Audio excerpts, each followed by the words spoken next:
கோவை சரவணம்பட்டி பகுதியில் உள்ள கேஜி கல்வி நிறுவனங்களில் முதலாம் ஆண்டு மாணவர்களுக்கான அறிமுக விழா நிகழ்ச்சி கல்லூரி விழா அரங்கில் நடைபெற்றது.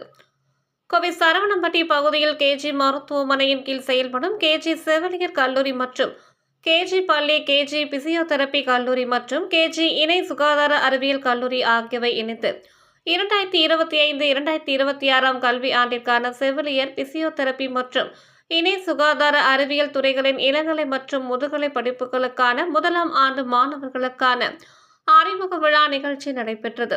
இந்த நிகழ்ச்சியில் முதலாம் ஆண்டு மாணவர்கள், மாணவர்களின் பெற்றோர்கள் மற்றும் பேராசிரியர்கள் என 1200க்கும் மேற்பட்டோர் கலந்து கொண்டனர்.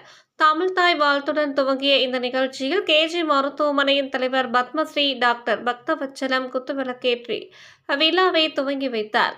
தொடர்ந்து முதலாம் ஆண்டு மாணவர்களை வரவேற்கும் வகையில் கல்லூரி மாணவர்களின் நடன நிகழ்ச்சி நடைபெற்றது. தொடர்ந்து கேஜி சுகாதார அறிவியல் கல்லூரியின் 30 ஆண்டுகால பயணத்தை வெளிப்படுத்தும் காணொலி காட்சிகள் திரையிடப்பட்டது.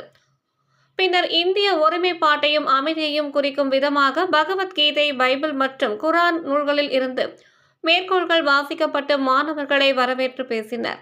இந்த நிகழ்ச்சியில் கேஜி நிறுவனத்தின் நிறுவனரும் இயக்குநருமான அசோக் பக்தவச்சலம் முதலாம் ஆண்டு மாணவர்கள் மத்தியில் சிறப்புரையாற்றினார்.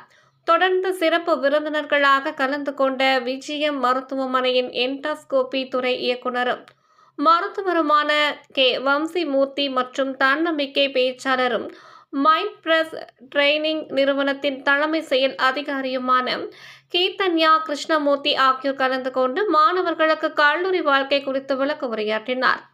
இந்த நிகழ்ச்சியில் கேஜி பிசியோதெரபி கல்லூரியின் முதல்வர் doctor M Manoj Abraham, KG செவிலியர் கல்லூரியின் முதல்வர் டாக்டர் சோனியா தாஸ், கேஜி இணை சுகாதார அறிவியல் கல்லூரியின் முதல்வர் பேராசிரியர் அஷீனா பேகம் உள்ளிட்ட பலர் கலந்து கொண்டனர் என்பது குறிப்பிடத்தக்கது.